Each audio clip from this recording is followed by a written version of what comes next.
a dos amigos, miembros de esta familia sin censura, que ya están listos para dejar la víbora chillando. Ya llegó el maestro Jaime Hernández, editor de La Jornada Sin Fronteras, fundador y conductor de espacios en su canal de YouTube No Apto para Cínicos, miembro de esta familia sin censura. ¿Cómo estás, Jaime? Te saludo con mucho gusto. Buongiorno, caro amigo. Aquí estamos, listos para lo que tú me digas. Gracias, mi querido Jaime, siempre tú dispuesto a cumplirle a la audiencia de Sin Censura. Déjame saludar también a Kurt Harvard, escritor, periodista independiente, hombre comprometido desde su trinchera con la verdad, y a quien le agradezco mucho que forme parte de esta familia de las mesas de diálogo de Sin Censura. ¿Cómo estás, Kurt? Te saludo con mucho gusto. Hola Vicente, buenos días. Gusto estar nuevamente aquí contigo, con Jaime, y que con la audiencia para comentar varias cosas de cierta importancia, diría. Oigan, ¿cómo ven estos golpes, no solamente desde México, sino desde el extranjero, para la cuarta transformación, para el presidente Andrés Manuel López Obrador? Ahora Ricardo Monreal también recibe su espacio en el Washington Post. Ahí en el Washington Post he leído, no sé si todavía escriba Julio Astillero, escribía o escribe Carlos Loret de Mola, escribía o escribe León Krause. Ahora le dan espacio a Ricardo Monreal para escribir su columna. Vemos a Jaime Bailey desde la Florida de Marco Rubio, llamándole de todas maneras al presidente Andrés Manuel López Obrador.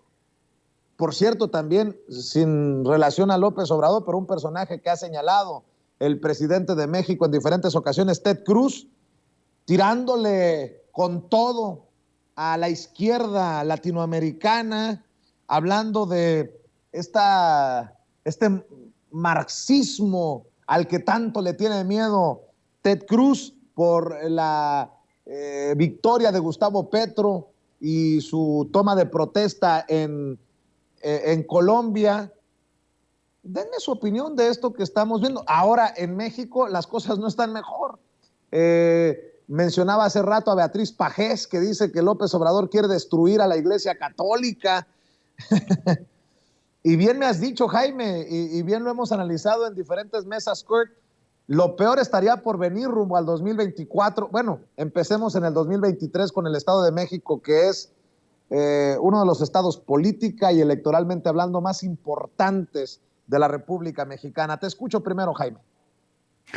Pues fíjate que es interesante toda esta, ¿cómo definirlo? Esta panoplia de medios, voces que han comenzado a bailar. Primero me quiero referir a la sección del Washington Post. Tú sabes que la sección en español del Washington Post surgió como la iniciativa de esta sección del Washington Post en español surgió como una iniciativa para realmente lanzar al Washington Post al mundo hispano, porque la intención de Jeff Bezos es convertir a Washington Post en un periódico global. El problema es en quién dejó las manos este proceso. La sección en español de opinión del Washington Post comenzó, podría decirse, como una ínsula barataria. No está bajo el control directo de la sección de opinión del Washington Post. Y a raíz de esto fue con el anterior director, ahorita no me acuerdo el nombre del anterior director, que fue un gran director, por cierto, fue el director del Boston Globe, que sacó a relucir el tema de los abusos de los sacerdotes de la Iglesia Católica. Échenme la mano a ver si Kurt se acuerda del nombre de este director, Martin Barón se llamaba, o se llama. Dejó de ser ya director, pero Martí Barón, que fue un excelente periodista, Martí Barón, por cierto, habla fluente el español, creyó que era conveniente lanzar la sección del Washington Post en español y puso en manos de gente vinculada, por ejemplo, de Leoncito Krauss y de gente vinculada al grupo de Claudia X González, el lanzamiento de esta sección que no ha tenido ni tiene supervisión directa del área de opinión del Washington Post. Entonces, este grupete básicamente ha secuestrado esta sección en español del Washington Post y lo ha hecho con el fin de Mael Vallejo. Mael Vallejo estuvo con Mael Vallejo. Gracias, Toño. Ese Toño me encanta. Mael Vallejo, que tenía vínculos con el grupo de Claudia X González. Y entonces entre ellos empezaron a fichar. Uno de los primeros fichajes de la sección de opinión del Washington Post fue, curiosamente, Carlos Loret de Mola. Y Mael Vallejo fue primero en adoptar a Carlos Loret de Mola cuando se supone que Loret de Mola lo corrieron por instrucción precisa del presidente Andrés Manuel López Obrador de Televisa. Ya sabes, ¿te acuerdas de esa frase que dijo Loret de Mola? No, me están persiguiendo, soy un perseguido político. Entonces le dice Mael Vallejo, vente con nosotros a la sección en español del Washington Post.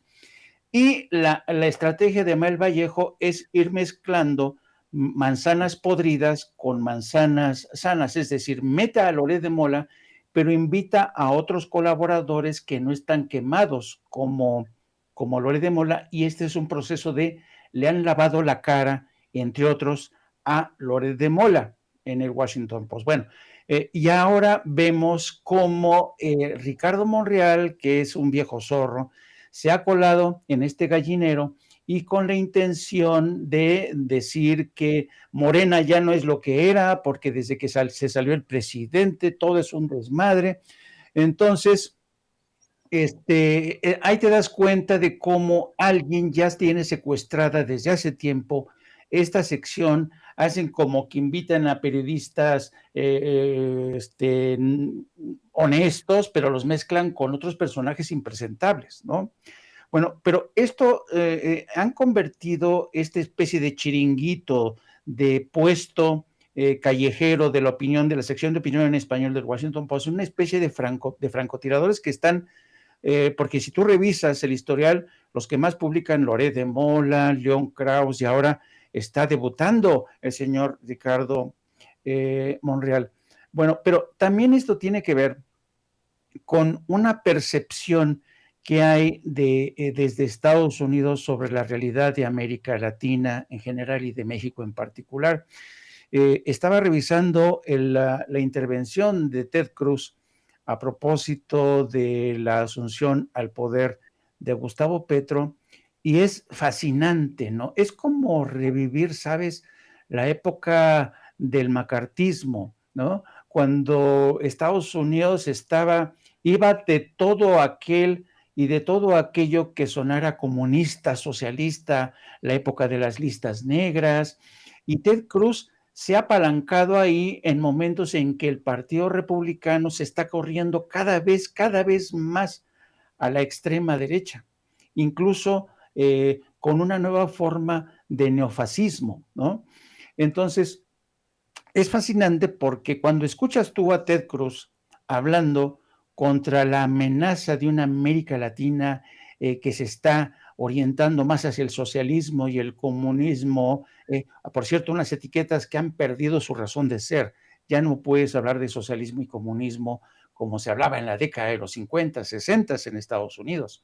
Pero bueno, el caso es que estaba yo reflexionando mientras escuchaba a Ted Cruz, que mientras Ted Cruz lanza su perorata para advertir contra la amenaza que encabeza, por cierto, Andrés Manuel López Obrador, de todos estos grupos de izquierda, que ahora a las que se suma Gustavo Petro y se va a sumar muy posiblemente Lula en Brasil, esta locución, esta perorata de Ted Cruz se produce, querido Vicente, querido Kurt, a solo una semana de que en la Casa Blanca el presidente Joe Biden tuviera un encuentro en privado con algunos historiadores, con algunos intelectuales, y en esta reunión en la Casa Blanca, el presidente porque es un hábito que ya ha adoptado la Casa Blanca de llamar a consultas a historiadores, intelectuales, librepensadores, para que de alguna manera vayan coachando, que le den su opinión al presidente y el presidente toma nota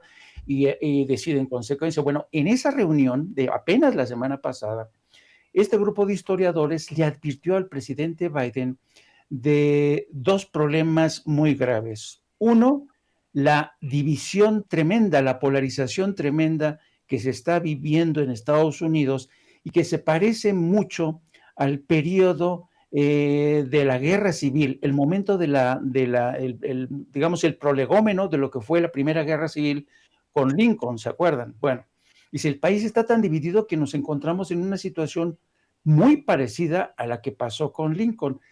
Cosa interesante, ¿no? Mientras acá Ted Cruz habla del peligro del comunismo, en la Casa Blanca los historiadores que tienen una visión de más largo aliento dicen, presidente, tenemos un problema serio de división en casa, tenemos que resolverlo de una manera. Y un segundo problema, no menos preocupante, es que esta nueva corriente neofascista está creciendo cada vez más.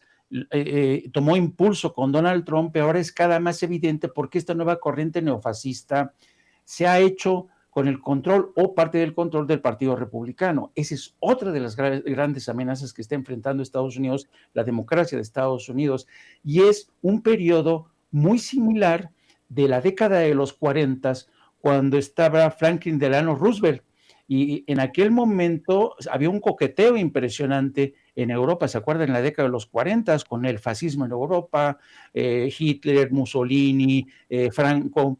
Entonces le están diciendo al presidente, tenemos dos grandes amenazas, el neofascismo, uno de cuyos rostros lo vemos encarnándose en Ted Cruz, y la división interna, que estamos prácticamente a la orilla de un abismo de división. Yo no sé, tenemos que resolver esto lo más pronto posible. Entonces, se me hace realmente irónico que en ese contexto realmente de alta volatilidad social y política en Estados Unidos, Ted Cruz quiera dar lecciones a América Latina cuando América Latina y México por fin se han dado cuenta que el modelo neoliberal ha fracasado, que América Latina y México ya no pueden con más revueltas, con más protestas sociales. Hay que acordarnos que antes de la pandemia, queridos amigos, las revueltas de protestas en toda América Latina, en gran parte de América Latina, se habían convertido en la escena de todos los días.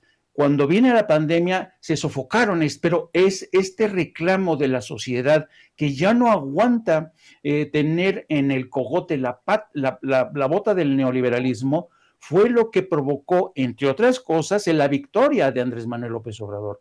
Así es que yo creo que lo que hemos visto en el acto de Ted Cruz es primero que demuestra hasta qué punto algunos políticos en Estados Unidos están completamente desinformados, uno, y dos, y te refleja también el carácter, yo digo, a lo mejor me equivoco, pero yo creo autista de una nación como Estados Unidos, queridos amigos. Pues, ¿qué te parece si antes de escuchar las opiniones de Kurt Harvard